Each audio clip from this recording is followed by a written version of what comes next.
Lo que hemos cantado debería ser nuestra oración diaria. Que el Señor nos lave, que nos limpie de toda nuestra maldad. Porque aquel que ora para que el Señor lo limpie de toda su maldad, de antemano reconoce que aún hay maldad en su corazón. Y Dios es el único que puede limpiarnos. Como veremos hoy, de hecho, en nuestra enseñanza de Filipenses capítulo 2. Yo quiero invitarles a que por favor se ubiquen en Filipenses capítulo 2 para estar allí atentos al pasaje que hemos de exponer hoy. Nosotros sabemos que comenzamos una serie titulada La comunión en el Evangelio. Y veíamos precisamente esa comunión en el Evangelio en la participación de los de Filipo con Pablo en los proyectos y padecimientos del Evangelio. Por eso le llamamos la comunión en el Evangelio. La comunión en el Evangelio lleva al pueblo de Dios a estar en comunión en virtud del Evangelio que profesa que le salvó. La unión, la comunión, la paz en el pueblo de Dios es en virtud de lo que Cristo hizo. La unión, la comunión no es en virtud de cosas externas a Jesús. Algunos pretenden mantener la comunión del Evangelio o participar en el Evangelio simplemente por humanismo, por que tienen en común algunas cosas, que viven en un lugar en particular, que les gustan las mismas cosas, pero en la iglesia, dentro de la gran diversidad que hay, puede mantenerse la comunión y la participación entre ellos solamente en función del Evangelio. Finalmente, hermanos, el Evangelio nos une. Y eso fue lo que unió a Pablo con los de Filipo. Recuerden que Pablo empieza agradeciendo por ellos en sus oraciones y dice que agradecía por ellos con gozo. Pablo tiene en el corazón a esta iglesia. Los tiene también en sus prisiones, los tiene también en el sustento de su ministerio, porque sabemos que Pablo fue apoyado económicamente por la iglesia de Filipo. Mientras que Pablo predicaba el Evangelio, los tenía en su corazón. Siempre los recordaba. Recordaba cómo Dios había obrado en ellos. Recordaba cómo Dios había operado la salvación y su santificación en ellos. Recuerden, Pablo estaba preso y los recuerda. Y ese recuerdo de la iglesia traía gozo a su vida. De manera que la participación del Evangelio con respecto a Pablo y la iglesia en Filipo traía un gozo, una alegría momentánea mientras que él estaba sufriendo y preso por causa del Evangelio. Él tenía tanto gozo al recordarles que les amonesta en toda la carta a siempre estar gozosos en cada momento de la vida, en cualquier circunstancia. Decíamos en su momento que esta iglesia, aunque no se estaba cayendo a pedazos, no es que estaba abundante en pecados escandalosos, no. Sin embargo, la iglesia tenía la necesidad de ser exhortada. Sí, mi amado hermano, eso nos pasa a nosotros también. Aunque no estemos envueltos en pecados escandalosos, por lo general necesitamos también ser exhortados. Y Pablo entendió en su momento que era importante llamar la atención en puntos fundamentales que iban a atentar contra la esencia de lo que significa ser iglesia. Muchos comentaristas, de hecho, coinciden que lo que está aquí es en respuesta a las noticias que Pablo escuchó de los hermanos en Filipos. Y lo que Pablo está haciendo entonces es trayéndole la medicina a eso que está pasando entre ellos, que está empezando a ocurrir. Porque por lo demás era una iglesia sana y madura. Pero aquello que estaba empezando a gestarse dentro de ellos, Pablo les envía la medicina porque escuchó que había algunos rumores por allí. Entonces, teniendo esto en mente, es importante que nosotros recordemos la expresión famosísima de Filipenses, en la que Pablo le dice a los de Filipo que es necesario que vivan o que se comporten como es digno del evangelio. Sí, una iglesia saludable, pero con algunas cuestiones que resolver. Por lo tanto, era importante que se comportaran como es digno del evangelio. Y por eso vamos a citar entonces lo que dice Filipenses capítulo 1. Véalo allí.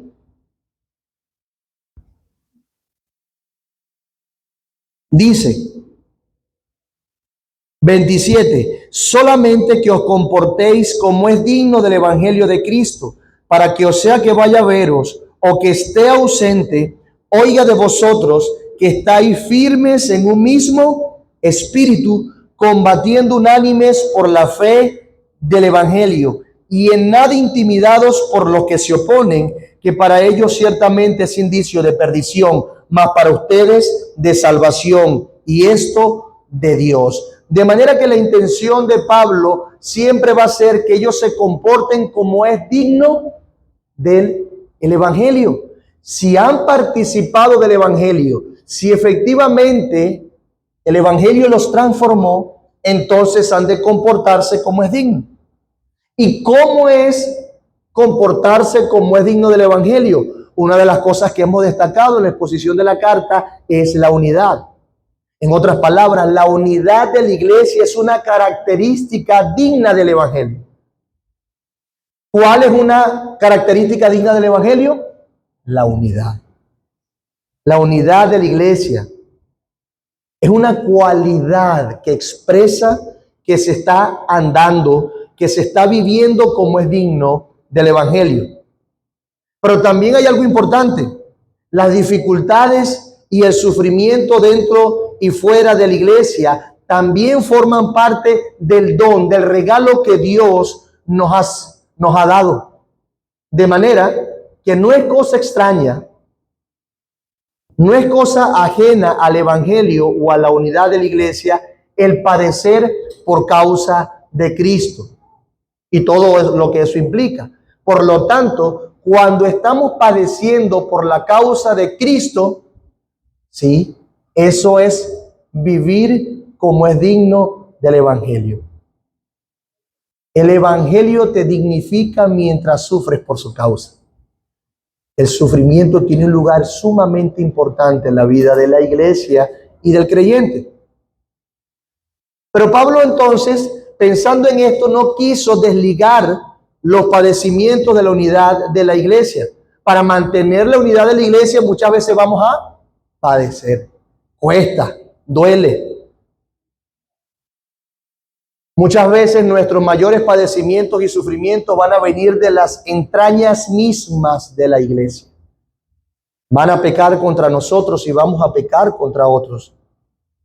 De manera que Pablo entendió que debía exhortarles a la unidad, aún haciendo público una diferencia, o para no decir que tenían un problema, de dos hermanas, ¿verdad? ¿Lo recuerdan? Evodia y Síntique. Ellas eran militantes con Pablo del evangelio, colaboradoras. Combatieron con Pablo, dice. Por eso es que más adelante, que nuestro próximo pasaje, dice: nada hagáis por murmuraciones. Y antes dijo: nada hagan por contienda o por vanagloria, sino que sean como Cristos, sean humildes como Cristo, vivan como es digno del evangelio, le dice Pablo. Consideren la actitud que hubo en Cristo Jesús. Así que Pablo lo que hace es traer a colación el ejemplo de Cristo Jesús para promover la humildad, que es el requisito indispensable para la unidad. Sí, es importante ver que efectivamente estos hermanos tenían problemas con la humildad. Pero eso no es nada más con los de Filipo, eso también es con los de Maracay. Necesitamos reconocer también que nosotros tenemos problemas con la humildad, necesitamos ser humildes. Pero qué más poderoso para promover la humildad en nuestros corazones que el maravilloso ejemplo de Cristo Jesús, ¿verdad? De su doble humillación. Pero qué maravilloso y qué poderoso para promover la humildad en nosotros que la exaltación de Cristo. Él es el que está exaltado hasta lo sumo, no nosotros. Y Él es el que nos va a exaltar cuando fuere tiempo. Es algo que está en sus manos, no en las nuestras. Cuán obra magnífica Dios hecho carne. Cuán obra magnífica Dios es exaltado. Pero hoy vamos a detenernos entonces a ver otra implicación muy contundente, muy teológica, muy gramatical de lo que significa vivir como es digno del Evangelio. Hoy vamos a ver una enseñanza que he titulado Ocupaos de vuestra salvación. Ocupaos de vuestra salvación. O en el español latino, ocúpense de su salvación. Y por eso vamos a leer los versículos 12 y 13 de nuestro pasaje. Filipenses capítulo 2. Dice así: por tanto, amados míos, como siempre habéis obedecido, no como en mi presencia solamente, sino mucho más ahora en mi ausencia, ocupaos de vuestra salvación con temor y temblor. ¿Por qué? Porque Dios es el que en vosotros produce, en ustedes produce así el querer como el hacer por su buena voluntad. Acompáñenme a orar. Padre, gracias por tu palabra. Gracias porque podemos cantarte a ti. Y gracias porque hoy podemos ser una vez más el objeto de tu amor al permitirnos comprender un poco más tu palabra, conocerte más, conocer acerca de tu obra de salvación. ¿Cómo es que sucedió? ¿Qué es lo que tú haces? ¿Cómo tú nos preparas y sigues estando con nosotros para nuestra santificación? Gracias. Acompáñanos por tu Espíritu Santo y que todos los que estemos aquí, como bien decía nuestro hermano Rodrickson, entendamos que tú has hecho todo lo necesario para que hoy vivamos vidas que te glorifiquen. Ayúdanos. Salva a pecadores y edifica tu iglesia. En el nombre de Jesús. Amén. Entonces, nos damos cuenta que después que Pablo nos da el ejemplo de Jesús, en donde muestra lo importante y lo valioso de nuestra salvación, luego nos dice, obedezcan. ¿En qué hemos de obedecer? En ocuparnos de nuestra salvación, con temor y temblor. Y lo veremos en dos puntos generales.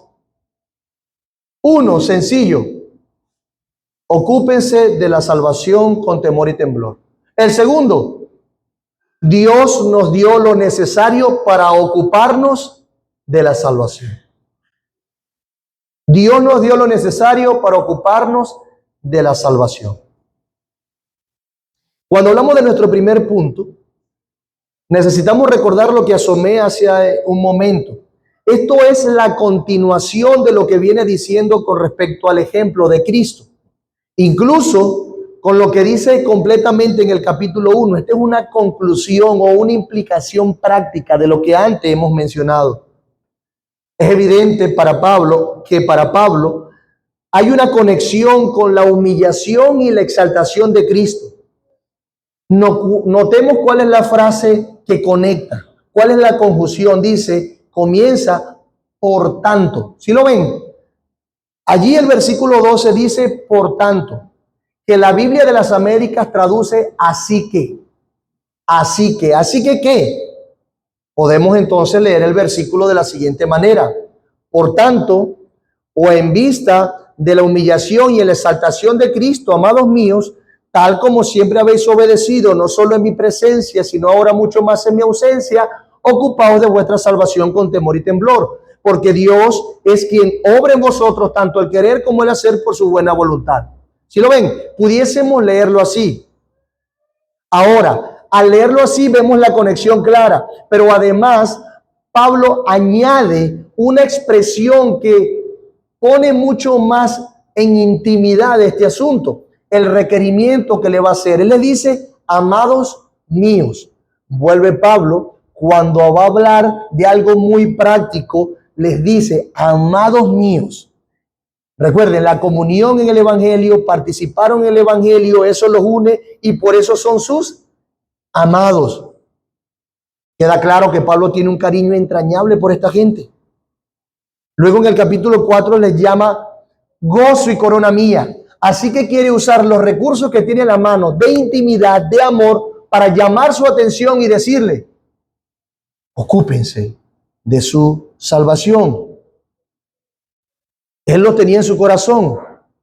Por eso es que luego le dice, tal y como siempre habéis obedecido, no solamente en mi presencia, sino ahora mucho más en mi ausencia. Claro, los amaba porque ellos han obedecido a Pablo. Ellos no han sido negligentes en cuanto a los requerimientos de Pablo como apóstol. Y eso producía una conexión especial en el corazón de Pablo y por eso los amaba. Yo creo que eso nos pasa a muchos de nosotros.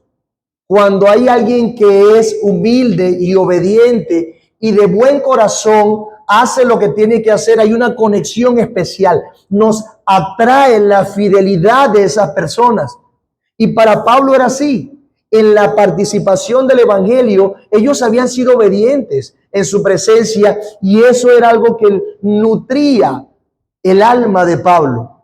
Ahora le dice, ahora también en su ausencia, obedezcan. Obedezcan. Sino también ahora en mi ausencia. Nosotros podemos decir que cuando obedecemos y la persona que te manda está presente, quizás nuestra obediencia puede ser vista como producto de la intimidación o quizás por hipocresía. Me está viendo, tengo que hacerlo bien. Pero los de Filipo no es ese tipo de gente. Esta iglesia supo obedecer a Pablo cuando estaba con ellos y supo obedecer a Pablo en su ausencia, y Pablo los está animando, les está exhortando que continúen obedeciendo tal como siempre han obedecido. Otra cosa, ¿verdad? Es que la persona se mantenga en obediencia aún cuando aquel que lo mandó no está. A los niños le ha pasado eso muchísimo. Si mi papá y mi mamá me están viendo, estoy siendo obediente, pero cuando no están, pruebo lo que significa no hacer lo que ellos me están mandando a hacer. Pero vean niños, vean jóvenes, que lo que Pablo trata de exaltar aquí para llamar la atención y animarlos es recordarles que ellos han sido obedientes siempre, cuando estás Pablo y cuando no está. De manera que es algo honroso obedecer en la presencia de nuestros padres o cuando no están. Porque Dios siempre nos está viendo. O en la presencia del pastor o cuando el pastor no está. O en la presencia del jefe o cuando el jefe no está. Cuando usa la palabra aquí, obedeciendo, de hecho, en el idioma original es una palabra que implica someterse a la autoridad o a la enseñanza de alguien. Y en este caso la iglesia estaba sometiéndose a la enseñanza de Pablo, que en esencia no era una enseñanza personal o que él le gustó. Yo quiero que vivan así, no. Era una enseñanza fundamentada en el Evangelio. Entonces, y finalmente ellos estaban obedeciendo a Pablo, sí, pero obedecían primero a Dios, porque Pablo lo que les mandaba hacer era obedecer a su Señor. Entonces Pablo les está ofreciendo a Cristo como el ejemplo también supremo de obediencia. Imagínense ese contexto. Pablo viene y sobrecoge su mente con la humillación de Cristo, siendo obediente hasta la muerte y obediente hasta la cruz. Y luego le dice a ellos, ustedes también obedezcan. ¿Qué excusa en ese contexto hay para los de Filipo para decir, no voy a obedecer? Si acaban de ver un ejemplo majestuoso en Cristo de obediencia. Entonces, una de las cosas que a nosotros nos ayuda a obedecer es ver la obediencia voluntaria de Cristo, que significó su humillación también. Así que les llama a que obedezcan como siempre lo ha sido. Ahora, el próximo mandato, inmediatamente después de nuestro pasaje de hoy, nos dará efectivamente más luces. Dice, haced todas las cosas sin murmuraciones ni discusiones. Él les dice, paren las murmuraciones, paren las discusiones. Tenemos un ejemplo de humillación, tenemos una garantía en la exaltación de Cristo. Y ahora Pablo lo que trata es de animarles y decirles, hey, entonces obedezcan. ¿Cómo? Parando las murmuraciones, de hablar mal de los demás. Ocúpense no de lo que está haciendo el otro, sino ocúpate de tu salvación. A veces nos ocupamos demasiado en la salvación del otro, ¿verdad? Y descuidamos el ocuparnos en nuestra propia salvación. Ocúpense en su salvación. En la medida que ustedes estén ocupados en su salvación, no estarán envueltos en discusiones y murmuraciones. Ocúpate en tu salvación. De la manera más coloquial, como se ha tergiversado de una manera negativa, pero creo que es bueno porque así lo conocemos, es ocúpate en lo tuyo, está pendiente de tu vida. Pero no del punto negativo como lo presenta la cultura ahorita, sino del punto de vista positivo, porque Pablo sabe que el ocuparse de su propia vida y de su propia salvación va a redundar en la unidad de la iglesia, en que sean más humildes, en el bien de la iglesia. ¿Sí se dan cuenta? No es una actitud individualista que se distancia y se olvida de los demás. Es una actitud piadosa que con humildad cultiva el cuidar de su propia alma para el beneficio de los demás y la gloria de Dios. Ocupaos de vuestra salvación. Ocupaos de vuestra salvación. Luego, Pablo empieza a explicar cómo ocurre esa ocupación, de dónde viene, por qué razón ocurre nuestro proceso de santificación. Una cosa es nuestra salvación, que tiene que ver inicialmente con la regeneración, con la justificación. Es un momento. Dios nos salva, nos abre el entendimiento y nos da vida, nos resucita. Hace vivir a los muertos, nos da vida, nos salva. En un sentido nos santifica. Ahora Él nos santifica y nos involucra en ese proceso. Primero, Él lo hace completamente. Luego Él quiere voluntariamente involucrarnos a nosotros en nuestra santificación. De manera que la salvación está unida necesariamente a nuestra santificación. Es decir, todo aquel que ha sido regenerado por pura gracia, también entonces es santificado por pura gracia. Y en esa gracia encontramos nosotros lo necesario para ocuparnos de nuestra salvación. Ahora, ¿qué vendría a ser esa santificación? La santificación es saber diferenciar entre la culpa del pecado que ya Cristo quitó en la cruz del Calvario de una vez por todas, del pecado que aún está en nosotros. Ya nos perdonó y clavó todos nuestros pecados en la cruz, pasados, presentes y futuros. Ahora necesitamos diferenciar de los pecados que seguimos cometiendo. Y allí es donde se centra la santificación. Es de lastrarnos del viejo hombre, de todo aquello que nos sigue afectando, que deshonra a Dios. Eso es la santificación. Del pecado que uno queda en nuestras vidas, en nuestras mentes, en nuestro corazón, en nuestras motivaciones.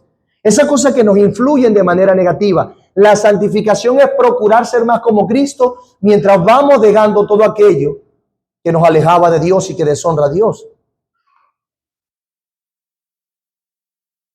De manera que la santificación no tiene que ver con nuestra pasividad. Es decir, aquel que ha sido salvo no es una persona pasiva.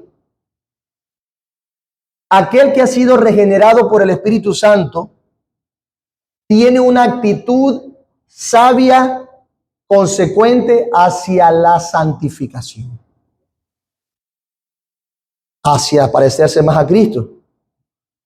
Si ya Cristo nos santificó de una vez por todas, es decir, nos salvó. Es por eso que Pablo se dirige a los creyentes de las cartas como los santos que están en Corintios. Por ejemplo, Corinto, que era una de las iglesias más complicadas, sin embargo les llama a los santos porque fueron salvos. Sí, nos santificó. Sin embargo, nos sigue santificando. Aquí hay un mandato: ocupaos de vuestra salvación con temor y temblor. Ocupaos, ocúpense.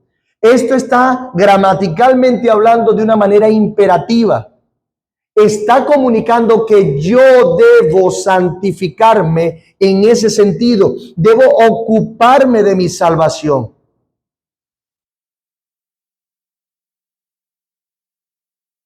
Cuando hablo de pasividad no es, y sobre todo nosotros que somos reformados, que somos calvinistas, que la gracia de Dios de principio a fin, eso está bien. Pero eso no es la excusa para quedarme inerte esperando que un ángel del cielo baje, agarre un carbón caliente todos los días y me toque los labios y me santifique. Esperar que venga entonces un sueño poderoso que me hizo sentir escalofrío para yo honrar a Dios ocupándome de mi salvación. No es necesario esperar que venga alguien supuestamente con dotes de iluminado, autoproclamándose profeta o apóstol y me diga algo que yo debo hacer para procurar, para ser santo, que me dé una fuerza especial. Si eres creyente, Dios te ha capacitado con todo lo necesario, como lo vamos a seguir viendo, para tu santificación. Es ahora, es ya. No necesitas una experiencia sobrenatural. Ahora, para evitar algún tipo de confusión, es importante decir qué es lo que Pablo no está diciendo. ¿Qué es lo que Pablo no está diciendo con este pasaje? Esto no significa que yo tengo que ganarme mi salvación. Ocupado de vuestra salvación con temor y temblor no significa que yo debo ganarme mi salvación. No significa eso. Esa no es la palabra que allí aparece. ¿Por qué? Porque nadie se puede ganar la salvación. La salvación no es por obras. La salvación no se gana. Pablo no habla de conservar ni siquiera la salvación como algo que yo puedo perder. Pablo no está diciendo, ¿sabes qué? Ocúpate de tu salvación porque si no la pierdes. No está diciendo eso. No es algo que puedas perder. Tampoco Pablo está hablando de que yo pueda mejorar mi salvación. ¿Sabes qué? Tu salvación se ve un poco deteriorada. Quizás puedes mejorarla un poco. O sea, vive como un cristiano de verdad. Mejora esa salvación que parece que Dios no la ha dado completa. No, no es eso lo que Pablo está diciendo. Nuestra salvación, los que hemos creído, para los que hemos creído, nuestra salvación está completa. Nuestra salvación ya se completó en la cruz del Calvario. Pablo tampoco está hablando de cómo buscar nuestra salvación, porque él no le está hablando a incrédulos. Pablo les está hablando a creyentes, por lo tanto no le está diciendo a los que no han creído, mira, ocúpate de tu salvación para que seas salvo. No le está diciendo eso. No le está hablando de cómo buscar la salvación. Él está hablándole a creyentes que ya han sido llamados. De hecho, él les dice, amados míos. Entonces debemos preguntarnos y entender de qué es lo que Pablo está hablando. Voy a ilustrarlo con una casa. Hay varios aquí que queremos tener casas, ¿verdad? Pero gracias a Dios porque tenemos ya una morada que Cristo preparó para nosotros en los cielos. Pero fíjense, imagínate que yo soy el benefactor. Yo te regalo una casa. Tú no tenías dinero. No podías comprar una casa. Te la regalé incondicionalmente. De tal forma que tú no hiciste nada. No, escúchame, no hiciste nada para tener esa casa. No hiciste nada para ganártela. Y una vez que ya tienes esa casa, yo te garantizo que no hay nada que puedas hacer para perderla. El título de propiedad de esa casa es tan importante, no es municipal, es propiedad privada en ese sentido, es tan importante que no puedes perderlo. Es incondicional el regalo que yo te estoy dando. Suponte que preguntes qué es lo que yo tuve que hacer para regalarte esa casa incondicionalmente. Y yo te respondo, mira, si tú quieres saber lo que yo hice para regalarte esa casa incondicionalmente, siendo sincero, yo tuve que dar a mi hijo. Bueno, yo entregué a Natán. Para pagar esa casa, yo tuve que entregar a mi pequeño. Para que tú tuvieses esa casa de por vida, incondicionalmente. De repente tú te quedas maravillado. Estás impresionado por lo que yo tuve que hacer para adquirir esta casa para ti. Como ese regalo me costó tanto, tiene que ser incondicional. Es tuya, aquí está, toma tu casa. Ahora yo te digo, escúchame, lo único que yo quisieras es que la mantengas limpia, ordenada, que la conserves hermosa. La casa ya es hermosa, consérvala hermosa, limpia, ordenada. Entiendo que tú puedes comprender que yo tengo el derecho moral para pedirte eso. Le quité la vida a mi propio hijo. Mi única petición es que mantengas la casa hermosa, que luzca bien, que sea un monumento a la bondad que yo he tenido contigo. Entonces, en virtud de la grandeza de este asunto, tú te mudas a esa casa. Entiendo que con esa comprensión que ahora tú tienes, no te vas a mantener pasivo.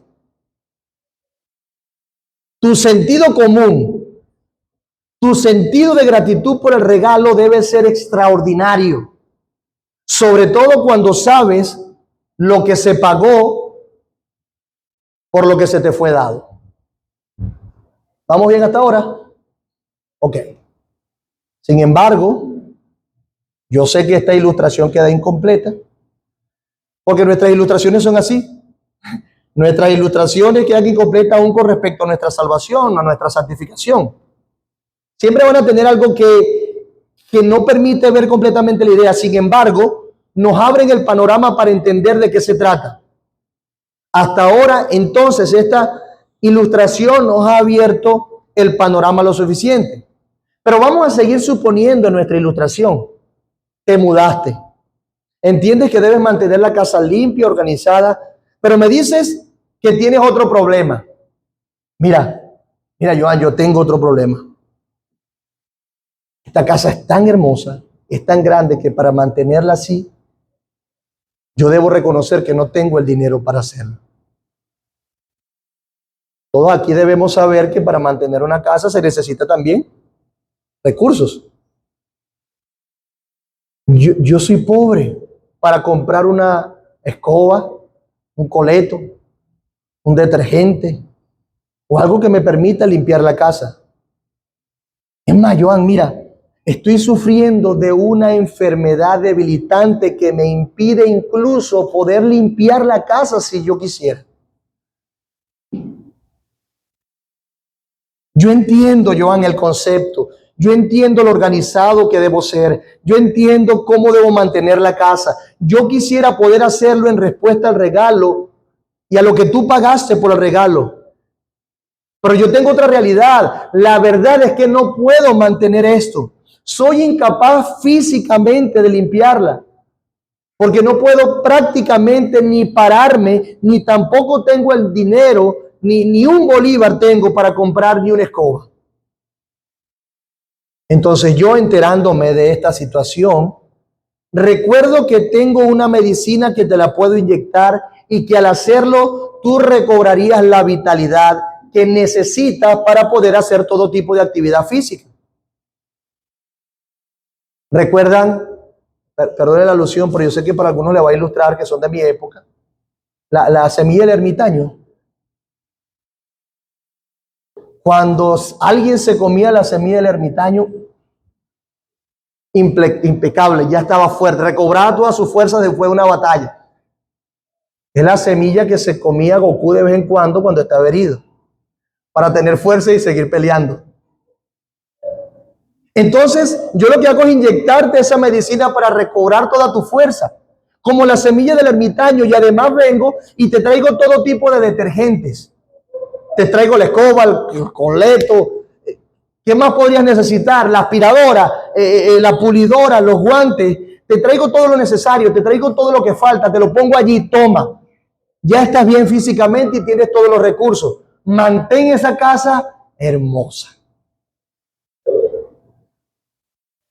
Vuelvo después de darte todo esto y te digo, epa, ocúpate de la casa. Ocúpate de la casa. ¿Tendrías alguna excusa para mantener la casa fuera de orden y sucia después de todo lo que yo he hecho? ¿Habría alguna excusa? ¿Cuál excusa darías? Ya. Entonces de momento pasa un año y voy a la casa y cuando llego a esa casa, tú no te estás ocupando de ella.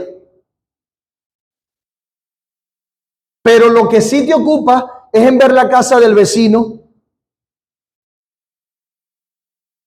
Mientras que tu propia casa está desaliñada, sucia y desorganizada.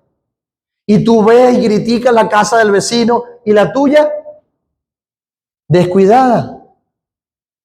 Y tú murmurando y criticando la casa del vecino.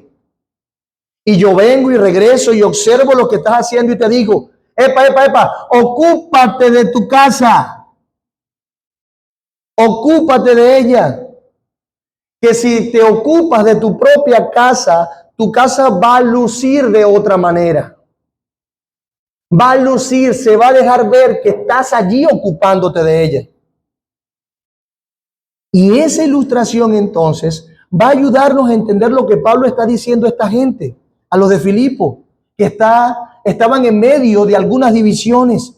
Ocupaos de vuestra salvación con temor y temblor. La palabra ocupaos, de hecho, da ese sentido de que lleven a cabo lo que Dios le ha mandado, lo que Dios le ha dado. Dios inició la obra y les dio lo necesario. Ocúpate de tu casa. La idea aquí es llevar a cabo que trabajen en todo lo que ya se les ha sido dado. Trabaja en todo lo que ya se te ha sido dado.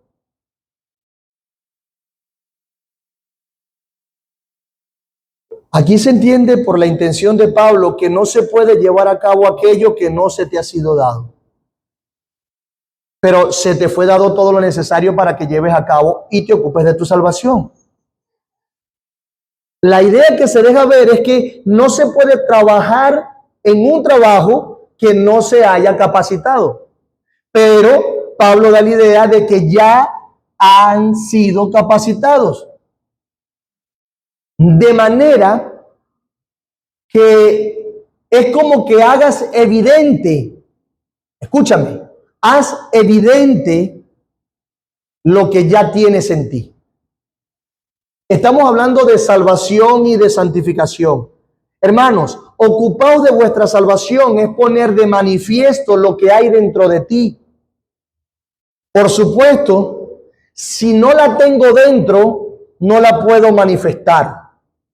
La Biblia enseña que la sangre es la vida de las personas. Cuando lo cortan, sale la sangre. La sangre que comunica que es la vida. Dios nos ha dado en ese sentido, ilustrando, sangre espiritual que nos mantiene con vida espiritual.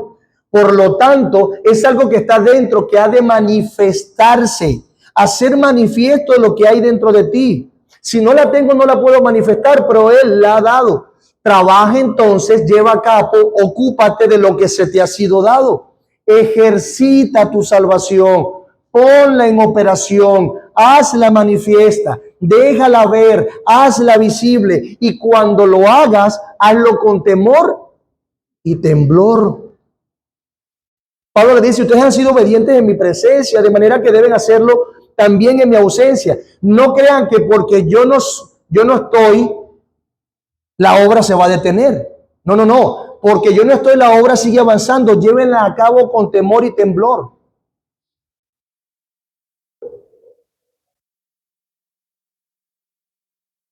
Es ocuparse de la salvación, es atender al precioso regalo que ya Dios nos dio en Cristo Jesús.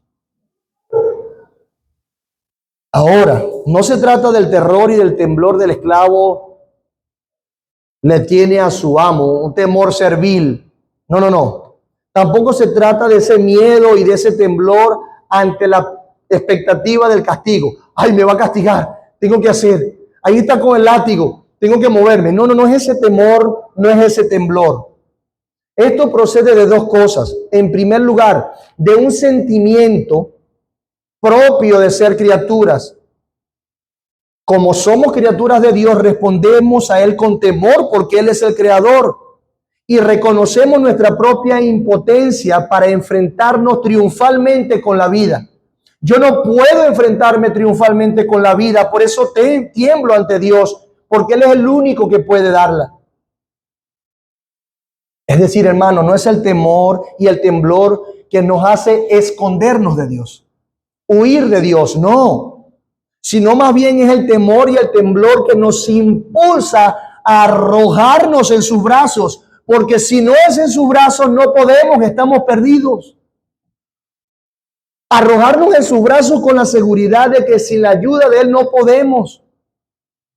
No podríamos enfrentarnos a la vida misma sin que Dios nos acompañase. Se trata de eso, de ese sentimiento propio de ser criaturas y ser limitados. Pero en segundo lugar se trata ese temblor del horror de ofender a Dios. Repito, del horror de ofender a Dios. Yo no quiero ofenderle. No quiero. Cuando nosotros amamos de veras a una persona, no tememos el mal que nos pueda hacer, sino el mal que nosotros mismos podemos hacerle. Repito, cuando usted ama verdaderamente a alguien, no teme en el mal que esa persona pueda hacernos. ¿Qué teme? El mal que tú puedas hacerle. Y ese es el temblor, el horror de ofender a Dios. El gran temor entonces del cristiano es crucificar a Cristo otra vez. Pisotear la sangre de Cristo. El gran temor del cristiano es por nuestra impiedad o por nuestro pecado volver a llevar a Cristo a esa cruz como que si nada hubiese pasado. Entonces ese temor es un temor reverente de errar, de deshonrarle. de deshonrar a Dios vivo. Ese temor de menospreciar y pisotear la obra majestuosa de Cristo que antes se explicó. Hermanos, Cristo y su obra hacen a la salvación digna de cuidar y preciosa.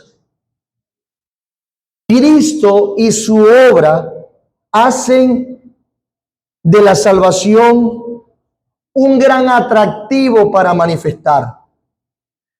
Lamentablemente, por eso es que muchos se han vertido al humanismo y al antropocentrismo, tratando de edificar solamente a las personas en las iglesias con testimonios, porque en verdad reconocen el poder transformador de Dios, y cuando una persona pasa de un estado a otro que es totalmente diferente, que no entienden ese cambio, tratan de usar ese poder para convertir a otros y tergiversan esta verdad. Pero el asunto es que la obra de Cristo hace tan precioso la salvación que es digna de ser comunicada, exhibida. ¿Cómo se está exhibiendo en tu propia vida que el evangelio te transformó, que la humillación de Cristo se imputó a ti y que la exaltación de Cristo también se imputó a ti? ¿Cómo estás manifestándote y ocupándote de tu salvación de tal manera que estás diciéndole al mundo que estás sentado en lugares celestiales con Cristo Jesús? ¿Cómo? Ya lo hizo. Eso es ocuparse.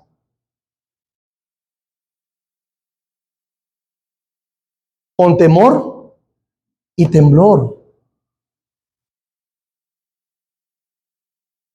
De tal manera que tú vives siempre como en la mismísima presencia del Señor, cautivado y temblando por su maravilla. Vean esto, hermanos, vean esto.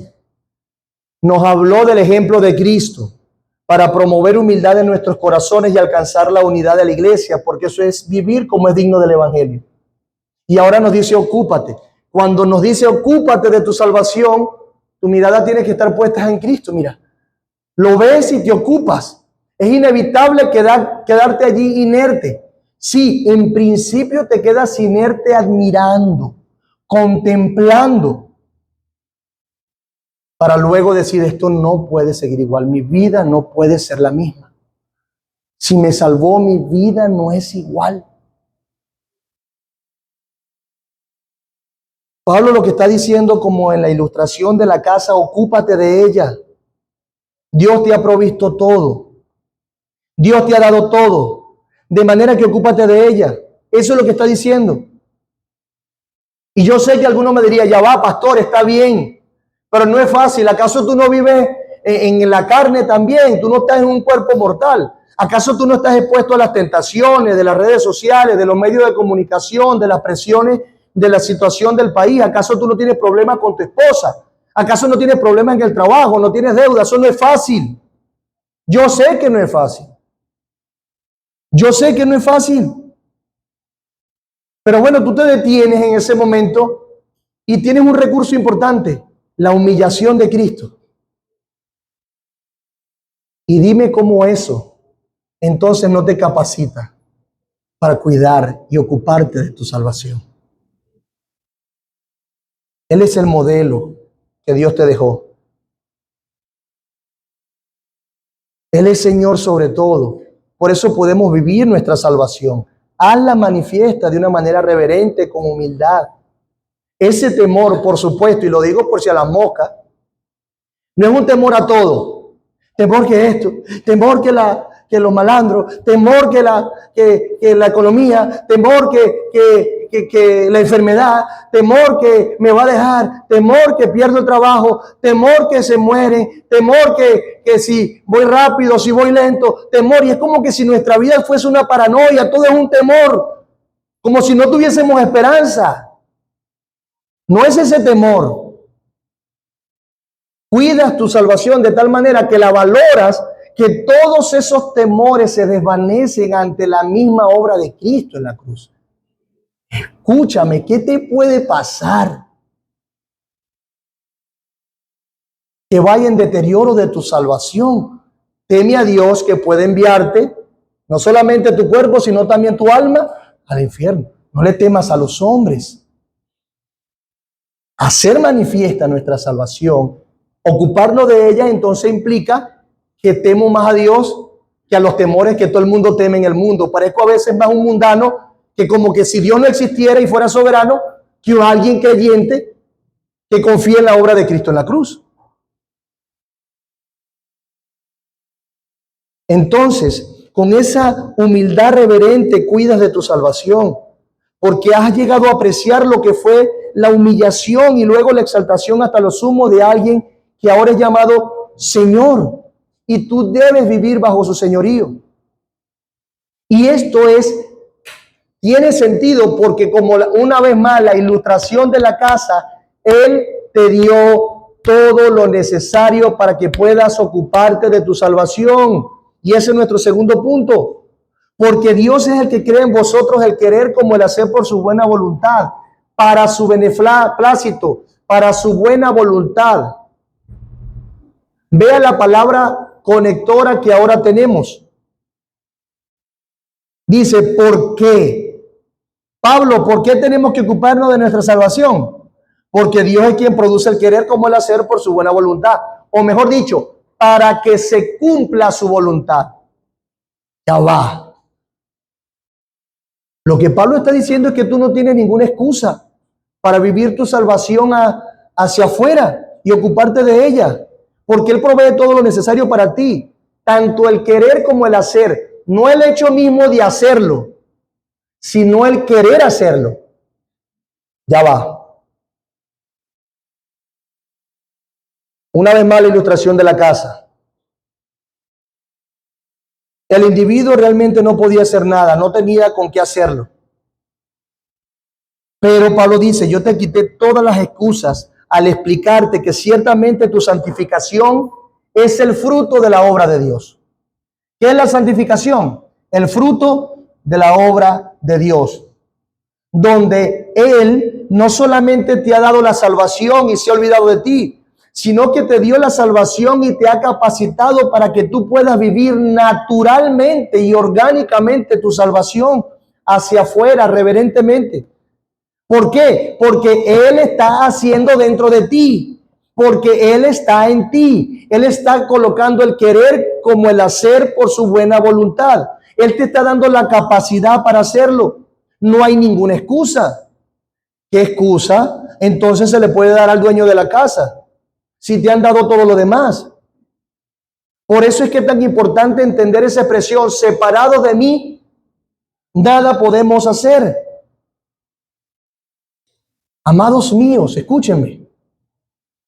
Esto nos enseña que en mi vida de santificación, cuando no puedo hacer cosas que Dios ya me ha ordenado, repito, cuando no puedo, se me hace difícil hacer las cosas que Dios me ha ordenado, cuando no puedo, la razón de no poder hacerlas no es que Dios no esté obrando, es que estoy viviendo separado de Él.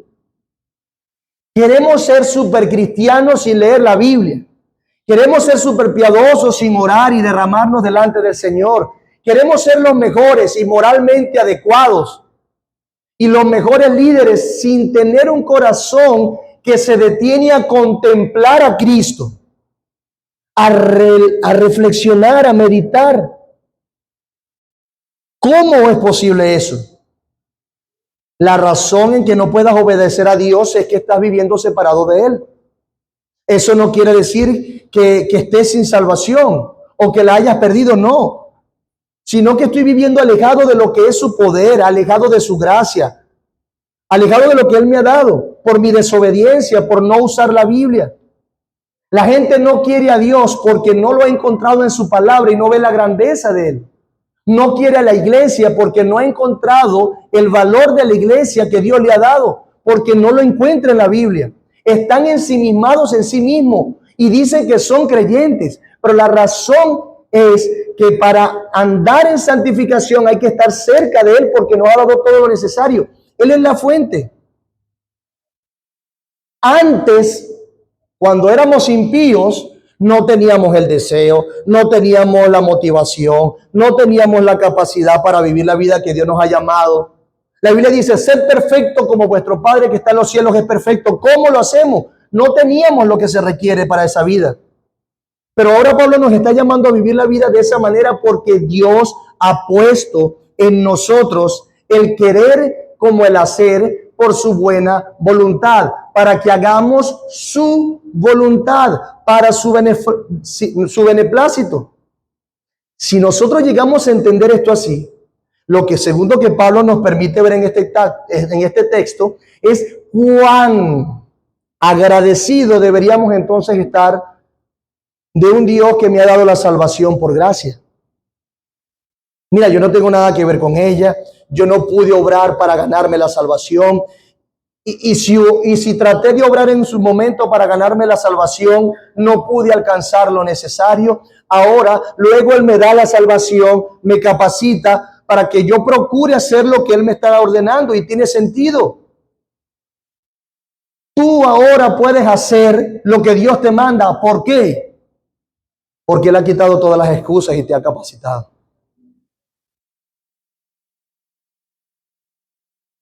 Dios no es como si nos dijera, yo he hecho 3 cosas. Te di la salvación. Luego puse en ti el querer como el hacer. Te di la capacidad para hacerlo. Entonces, si la obediencia no ocurre, si no hay avance en nuestra manifestación de la salvación o en nuestra santificación, parece ser es que nosotros aún somos rebeldes y por eso no podemos hacerlo. Parece que la salvación no ha germinado en la tierra de tu corazón. Parece que la salvación no está. Si la imposibilidad siempre te gana, entonces no hay salvación, porque lo que Dios comienza lo perfecciona. ¿No lo aprendimos? El que comenzó la obra en nosotros lo perfeccionará. Tiene totalmente sentido con la idea de toda la carta. Por lo tanto, aquel que diga que es salvo, que es creyente, no es inerte, ni sigue en sus pecados, llora y se aparta de ellos, cueste lo que cueste. Parece que no hay salvación, entonces, si no hay santificación.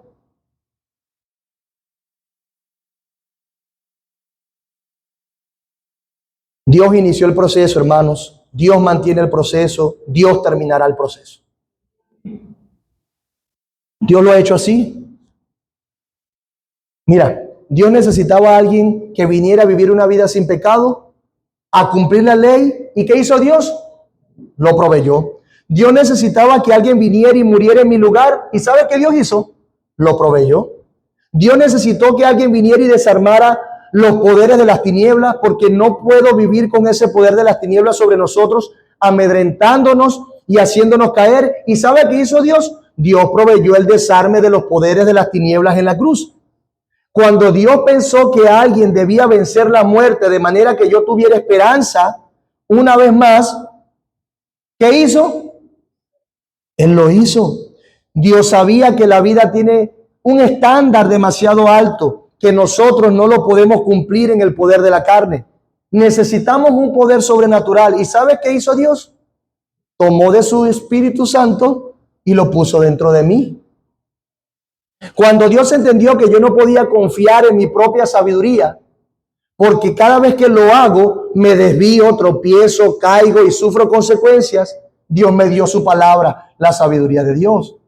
Dios, sabiendo que teniendo el Espíritu Santo dentro de mí y teniendo su palabra, y que debido aún en mi terquedad y rebelión yo frecuentemente desobedezco y me desvío del camino que Él propuso, Dios entonces me dio la voz del Espíritu Santo y me dio líderes, me dio maestros, me dio consejeros, me dio una iglesia, me dio hermanos en la fe, de tal manera que por medio de la voz de los líderes, pastores, maestros, consejeros, hermanos en la fe, yo volviera a encontrar el camino y continuar caminando. Dios nos ha dado todo, hermanos.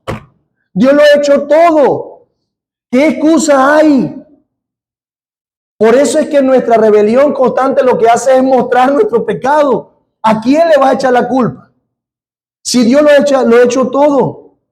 Él comenzó el proceso, Él mantiene el proceso, Él culminará el proceso. ¿Y todavía quieres más? ¿Te das cuenta de lo que Pablo está diciendo? Él pone el querer como el hacer por su buena voluntad. Para que se cumpla su voluntad, para que podamos obedecer. Mira, cuando dice que Él da el querer, habla del deseo. En griego es interesante la expresión que usa, porque es como que por su espíritu energizara nuestros corazones. Les ha pasado que a veces decimos, es que yo no quiero hacer eso. Es que yo no quiero. Entonces, si no lo voy a hacer con buena voluntad, no lo hago. ¿Recuerdan? Eso me pasa nada más a mí. No, ¿para qué? Si lo estoy haciendo mala gana, no lo voy a hacer. No quiero, chico, no quiero hacerlo. Ya va. Güey. Espera. Él es el que pone en nosotros el querer. Es decir, que la obra de Dios no es algo mecánico ni autómata que nos dice, hace y nosotros obedecemos. Él va a la fuente de nuestros afectos, a nuestro corazón, lo cambia para que no solamente lo hagamos por una obediencia fría, sino que lo hagamos inclinando nuestros corazones a humildad, venciéndolo, queriendo obedecer a Dios, aunque mi carne se oponga. Es decir, Dios te vence desde adentro. No eres una marioneta divina. Ahora lo amas. Él pone el querer como el hacer la acción propia y el querer el deseo de hacerla. Por lo tanto, nuestras oraciones deben estar inclinadas a eso, porque yo sé que va a ser difícil. Y Señor, ayúdame. Tú dices, promesa, que pones el querer como el hacer. Dame el deseo, Señor. Ayúdame a vencerme. Finalmente, ¿qué es lo que está pasando en tu corazón? Algo extraordinario, que tú no quieres hacerlo por tu pecado, pero sabes que Dios es digno de que lo hagas. Finalmente, tu corazón te está informando que la dignidad de hacerlo es mayor, aunque tu carne no quiera. Y eso también tiene que ver con tus afectos, porque los impíos no les interesa, no ven a Dios, ni se compara con Dios, ni ven la dignidad del mandamiento. Porque no tienen una salvación que mostrar y se quedan y ya, no les interesa más nada. Pero ahí está el Espíritu Santo estorbándote. Ahí está el hermano llamándote. Ahí están las Escrituras recordándote. Dios lo hace. De modo que no confundas que es que no tienes un deseo espectacular con toda la de la ley, venir aquí y ser la persona más contenta y sonriente. Ya va, estás aquí. Estás luchando con tu pecado. Dios está inclinando tus afectos y sigue orando, sigue rogando, estando cerca del Señor para que finalmente tú estés pensando aquí en su gloria, en su palabra, en el bien que te ha hecho y lo que nos aguarda por la eternidad. Él crea en nosotros el querer como el hacer por su buena voluntad. ¿Cuál es la razón por la cual Dios provee todo? Para que se haga su voluntad. Por lo tanto, cuando hablamos de que Él crea eso en mí, lo que estamos diciendo entonces es que Dios nos va a dar lo que necesitamos y nos lo ha dado para cumplir su voluntad, no la mía. Ya va. No es para vivir tu vida riendo, voy a cantar, vivir mi vida ¿no? No como recomienda Maranto. Es como Dios lo dice. Dios no te capacita para que tú vengas y puedas vivir como tú quieres. Ay, ya tengo paz. Ay, sí, Dios me salvó. No, te capacita para hacer su voluntad. ¿Cuál es su voluntad? Es obedecerle. Es seguir sus principios, sus caminos, sus deseos, sus anhelos, sus pasiones. Ver la historia y ver cómo todo se orquestó para que Dios llevara a cabo su voluntad. Es que te quite el sueño realmente lo que de Dios es y allí tú encuentres todo lo que necesitas y entiendes entonces que todo lo que está en tu entorno y se te ha dado para administrar y para hacer, desde tus hijos hasta tu dinero, redunda para hacer la voluntad de Dios. Dios te capacitó para que uses eso para su gloria. Es algo glorioso porque a fin de cuentas Dios está orquestando todo, inclusive la santificación en la salvación, dándonos lo necesario para cumplirlo. De manera que tenemos una garantía grandísima. Dios quiere más que nosotros. Hermano, escucha. Dios quiere más que nosotros que sus propósitos se cumplan. De manera que estará con nosotros dando lo necesario para que su buena voluntad sea llevada a cabo en nosotros y a través de nosotros. Él está persuadido eso somos nosotros que nos ponemos locos y perdemos el objetivo. Pero Dios no. Por eso te capacita para que tú no pierdas el rumbo y te da lo necesario. Además, ¿qué pasa cuando usted está en su trabajo y contrata a alguien, invierte 3 años en capacitación, le da dinero, le paga bien, le paga el gimnasio para que entrene, de todo, le pone el supervisor, pone las herramientas necesarias y la persona termina sin hacer sin responder adecuadamente a toda la inversión que tú estás haciendo? ¿Qué harías? No, ese no es tu lugar. Venga, a nosotros nos indigna tener un empleado así o relacionarnos con alguien así. Tiene sentido que Dios se indigne cuando nosotros somos de manera obstinada, queremos rebelarnos contra Él, sin valorar lo que nos ha dado. Porque lo ha dado todo. Él nos ha capacitado, hermanos. Entonces lo que Dios está pidiendo, al darnos lo necesario, al imputarte los méritos de Cristo, lo que Dios nos está pidiendo, al darnos las obras necesarias para que podamos estar en su presencia, es obediencia. Que nos ocupemos de nuestra salvación, que estemos pendientes de nuestro propio corazón, que hagamos evidente lo que Dios ha hecho, que lo mostremos hacia afuera. Y permítame entrar en este caso a contextualizarlo. Nos ha dado lo necesario para ser humildes y nos ha dado lo necesario para vivir en unidad como iglesia. ¿Sí o no? ¿Sí o no? Nos ha dado lo necesario para vivir amándonos y perdonándonos. Nos sobrecoge demasiado la obra de Cristo. Ahora, cuando nosotros analizamos esto con tecnicismo, y permítanme hacerlo por un momento para que vean la belleza de la gramática. En todo el contexto bíblico nos enseña que los imperativos es un mandamiento, un deber. Dios nos manda a hacer algo. Eso es un imperativo. El verbo en modo imperativo comunica eso. Pero no hay en la Biblia imperativo de Dios sin los indicativos y participios de Dios. Se está poniendo interesante la cosa, ¿verdad? Porque es algo técnico, gramatical. Sí, todo imperativo tiene su indicativo o su participio. ¿Cuál es el imperativo en nuestro pasaje? Ocúpense. El mandamiento, ocúpate. Dios te está mandando, ocúpate. Es la voz del Rey del universo diciéndote, ocúpate de tu salvación. Ok, pero ¿cómo lo hago? Bueno, ahí está el indicativo o el participio anterior.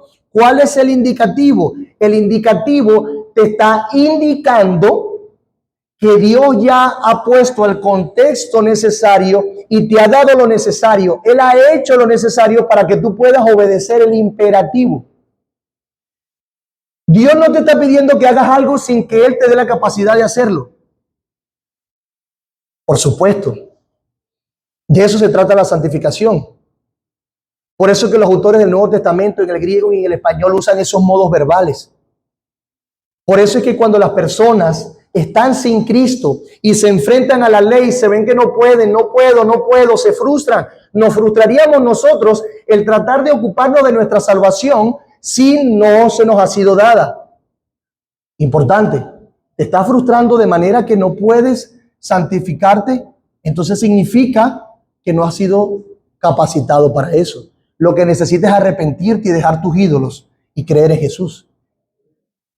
Pero cuando tú tienes el mandamiento, entonces el imperativo, tú ves adelante y atrás y te das cuenta, claro, es que Dios ya lo ha hecho todo. es el que pone en mí el querer como el hacer por su buena voluntad. Por eso es que Agustín de Hipona decía algo fabuloso. ¿Lo recuerdan? Él decía: Señor, ordena lo que tú quieras, pero concede lo que ordenas. Así lo decía Agustín de Hipona: pídeme lo que tú quieras, pero dame la capacidad de hacerlo, Señor. Aquí tenemos un indicativo, o mejor dicho, y esto es también fabuloso, porque en el español está el que Dios crea o produce o obra. Ese verbo está en indicativo, que Dios lo hizo, pero en el griego está en participio. Ajá, otra vez el tecnicismo. ¿Qué significa que esté en participio? Que no es algo que Dios hizo y ya. El participio del griego comunica que Dios lo hizo, lo sigue haciendo y lo hará. Es decir, que es una obra constante de Dios en nuestros corazones. La esperanza está en que una vez que Dios me dé la salvación, Él sigue obrando de manera activa en mi corazón para que yo pueda ocuparme de mi salvación. ¿Ve la belleza de la gramática y del modo participio, en este caso, del griego? Por lo tanto, la Biblia, de la Biblia brota, es una fuente. Dios es una fuente, hermanos, constante, donde podemos tomar y tomar y tomar y beber de Él para seguir adelante, para seguir amándole, para seguir sirviéndole. Hay tantas metas que debemos cumplir en este año, ¿verdad? Ay, sí, este año no pude hacer esto, pero el año que viene sí. Como algunos que me dicen, el año que viene sí voy a hacer ejercicio, pastor. Está bien, vaya, pues, haga ejercicio. Pero me acompaña sí, yo te acompaño. Y van 2 días nada más a hacer ejercicio. ¿No? O otro que dice que van a comenzar a leer los libros. Este año sí leo los libros. Este año sí me ordeno bien en mi trabajo. Este año y este año y este año. Sí, eso es bueno. Pero yo te pido que para que todo eso se cumpla, ordena tu mente primero en que tu primera resolución sea ocuparte de tu salvación con temor y temblor. No de la casa del hermano que está al lado, de tu propia casa. Y procura vivir en amor, en unidad, en humildad. Y todo lo demás será añadido. Todo lo demás. Porque te ha dado lo necesario para que tú camines en santificación y hagas su voluntad. Por eso es que el apóstol Pedro lo dice tan claro. Segunda de Pedro 1, 3 y 4 dice: como todas las cosas que pertenecen a la vida y a la piedad nos han sido dadas por su divino poder. Fíjate, todo lo que pertenece a la vida y a la piedad se nos ha sido dado por su divino poder, mediante que el conocimiento de aquel que nos llamó por su gloria y excelencia, por medio de las cuales nos ha dado preciosas y grandísimas promesas, que por ellas llegaste a ser partícipe de la naturaleza divina, habiendo huido de la corrupción que hay en el mundo a causa de la concupiscencia. Pablo y Pedro se ponen de acuerdo. ¿Por qué? Porque es la verdad del Evangelio. Los de Filipos, en medio de su situación, necesitaban hacer evidente su salvación. Por eso que los incrédulos nos dicen: ¿qué pasó pues? ¿Usted no eres evangélico? ¿Qué pasó pues? ¿Usted no va para la iglesia? ¿Usted no es una iglesia? ¿Qué pasó pues? Porque se espera. El mundo mismo está gritando ver el poder transformador del Evangelio. Ver las buenas obras de Dios en nosotros y de nosotros en el mundo, para que glorifiquen a nuestro Padre que está en los cielos. El mundo lo espera. Y nosotros como que, no, a veces nos parecemos una secta como los judíos, la virtud, nosotros somos los únicos salvos, ustedes no importan. Ojo con eso. Ojo con eso. Pablo se lo dice a los Filipos y esperan de nosotros también eso, hermanos. Pablo quería que andaran como es digno del Evangelio, con toda humildad, unión, tomando el ejemplo de Jesús. Quería que andaran sin murmuraciones ni discusiones. Y les deja indudablemente sin excusa, recordándoles el maravilloso indicativo o participio griego de Dios. Dios es el que produce en ustedes el querer como el hacer. Él nos ha dado todo lo necesario. ¿Cómo llevamos a cabo esto? Bueno, cada vez que te veas limitado, mi amado hermano, recuerda que Dios te ha dado lo necesario. Así que procura esforzarte en hacer evidente tu salvación, la que Dios ya ha obrado. Sea obediente con temor y temblor, y verás que no estarás pendiente de discusiones, de murmuraciones, sino que tu propio corazón te pesará más que el corazón de los demás. Ocúpate de honrarle con humildad, con reverencia, y que eso se haga evidente en la relación con tus hermanos, en la unidad de la iglesia. Obedezcamos entonces asidos a Dios. Claro, importante, usemos los medios de gracia. Si no estás caminando en verdad es porque no estás cerca de Dios. Acércate a su gracia. Recuerda también que eso no fue diferente a lo que Jesús hizo. ¿Qué hizo Jesús cuando estaba quebrantado y lleno de miedo? Se apartó, lloró, pero no, nada más eso, ¿no? Él agarró un par. Vamos a orar. Estoy así, vamos a orar.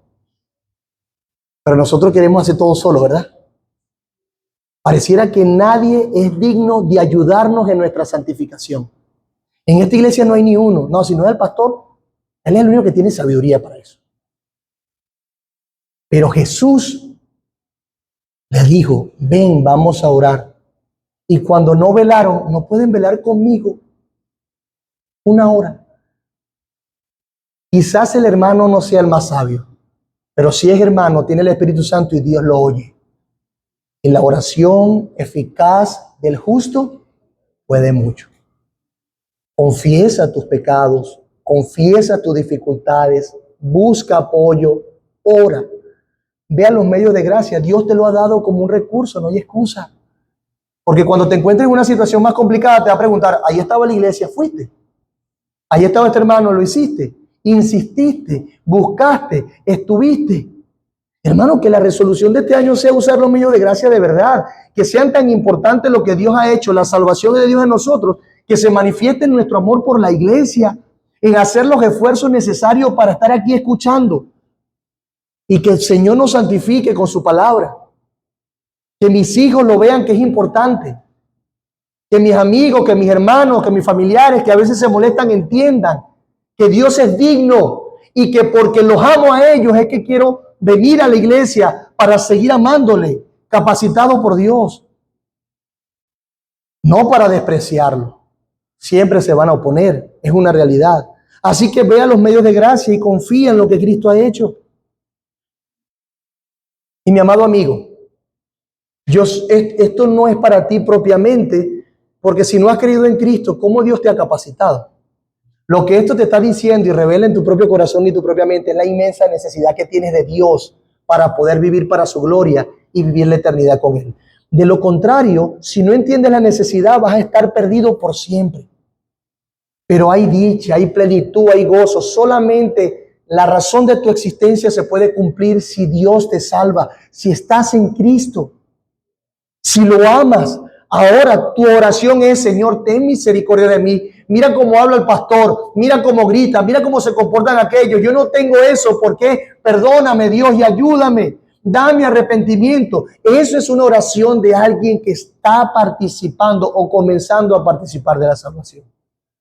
Así que mi amigo, pídeselo, que Dios te perdone, que te ayude. Ayúdame, Dios. Y tú, mi hermano,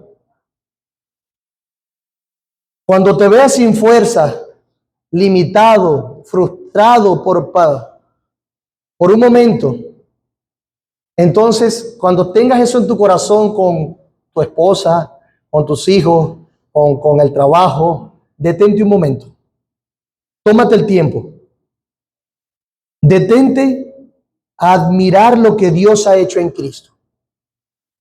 Percibe, piensa, recuérdalo. Percibe lo que estaba pasando aquella noche cuando pastores y ángeles se toparon.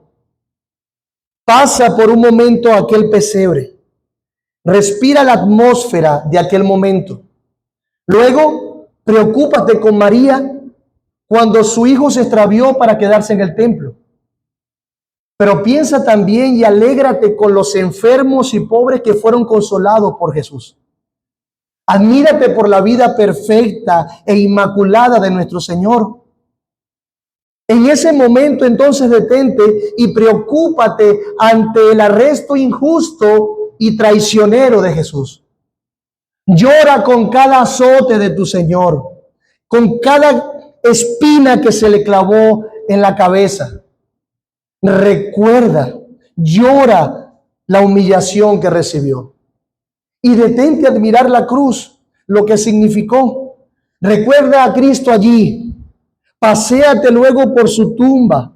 Asómbrate con las mujeres que recibieron el anuncio de la resurrección de boca de los ángeles. Luego mira a Jesús con sus marcas como Tomás y dile: Señor mío y Dios mío. Eleva tu mirada luego junto a los apóstoles para ver cómo ángeles participaron en su ascensión.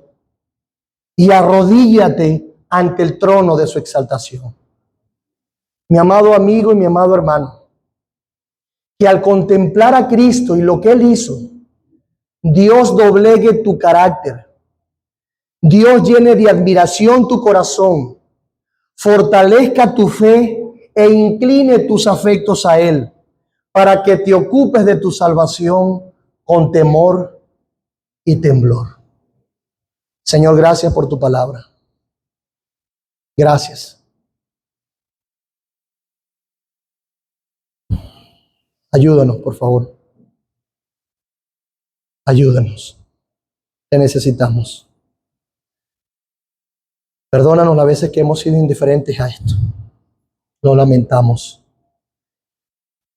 Yo sé que en la mente pasan muchas cosas, sobre todo de aquellos que no han creído o que se han resistido o que tienen dudas. Señor, te ruego, acláralo. Aclara su mente. De ti nadie puede huir. Que se rindan ahorita voluntariamente. Porque pronto tú vendrás y juzgarás todas las cosas. Santifica a tu pueblo. Salva a pecadores. Y ayúdanos a ocuparnos de nuestra salvación con temor y temblor, confiando en lo que ya tú has hecho. Gracias, gracias. Gracias, porque nos has librado, Señor.